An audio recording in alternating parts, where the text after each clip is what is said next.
L'objectiu és lluitar, mentalitzar la gent de que cada vegada cal lluitar més contra el malbaratament alimentari. Perquè de cada 3 quilos que es produeix al món, un se fa malbé. Això al final és una quantitat de quilos immensa. I no ho podem permetre perquè hi ha molta gent que passa gana, que no té per la taula cada dia. Això és imperdonable. Per això fem aquestes trobades perquè la gent se va mentalitzant. No solament estem parlant d'empreses ni de centres de distribució, de menjar, supermercats, sinó també de casa nostra. També està calculat que cada persona malmet a l'any 35 quilos de menjar. O sigui que llança a les escombraries o allà on sigui. Això tampoc no pot ser. No llancem res, guardem-ho, reaprofitem-ho, que per això es fan aquestes jornades de cunya, que els cunyers ens ensenyen el que es pot fer amb menjar que no està tan visible com normal, i això és important. Però la base principal és que la gent se mentalitzi que no es pot llançar cap aliment que sigui comestible, evidentment. Per això que diuen, no? El tema social. Però també, amb un altre vessant, també pel tema mediambiental. Perquè de cada tona que llancem a les escombraries o allà on sigui, llancem 2 tones del cabdal a l'atmosfera que produeix CO2. I això fa que el medi ambient estigui malament, no? Com està. Per tant, són unes jornades que van en aquest sentit. El tema social i el tema també mediambiental. Bé, i... Moltes gràcies per vindre, que fa molt goig veure la sala plena.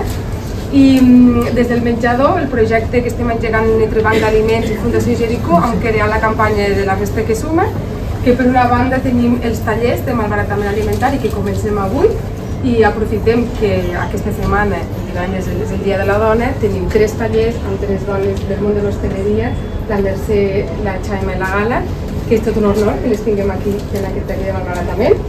I tot això és gràcies també amb el suport de la Generalitat, que tenim aquí en Joan Gòdia, director de les empreses agroalimentàries. No ens cansem de repetir, el malbaratament, estem en guerra contra el malbaratament, ara que es parla de guerres, perquè és una de les coses més negatives que tenim en aquest món. Si volem donar menjar a cada vegada més gent i que ho facin d'una manera més completa, doncs necessitem, es pot fer de 2 maneres, produint més aliments, que això es pot fer, però ja sabeu que cada vegada hi ha menys aigua i menys sol, i és difícil, i una altra manera és reduint les pèrdues i el malbaratament.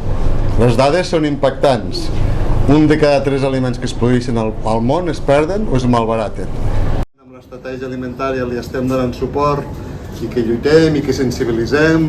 No sé si heu sentit dir que l'any passat fem els dinars gastrorecups, molts cuiners cada vegada se'n fiquen més perquè anem a fer dinars d'aprofitament allí amb productes que si no estaven sentenciats a anar-se'n a les escombraries, doncs es fan dinars que són molt bons. Doncs, amb aquestes estratègies conscienciem, sensibilitzem... Aquest és l'encant que tenim, entre cometes, a l'hivern, no? Què fem? Què passa quan tu agafes un esquirol? Espera, em vaig cap allà, que tinc els braçets curtets, anem a fer. Què passa? Que quan agafem una esquirola, l'únic que nosaltres agafaríem seria la part blanca.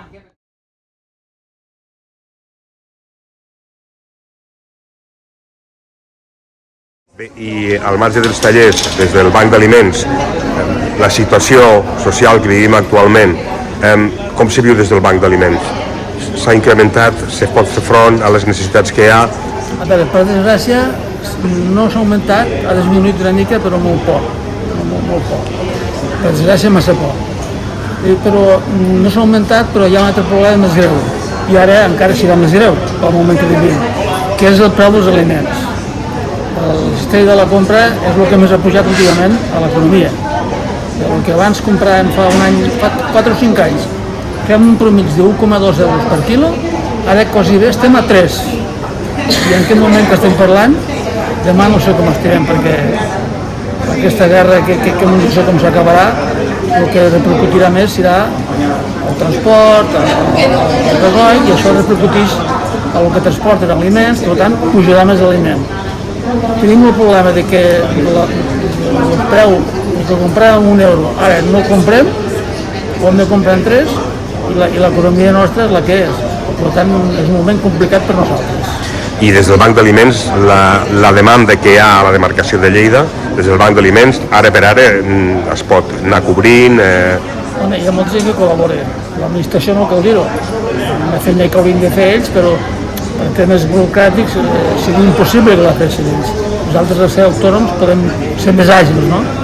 Hi ha molta gent que col·labora, supermercats, indústries alimentàries, donatius, però no n'hi ha mai prou. Jo faig una crida que tothom siguin conscients de que l'alimentació és una cosa bàsica que tothom tenim que tenir als nostres cases. Pensem que a les famílies hi ha crios petits que no poden menjar i això és molt greu.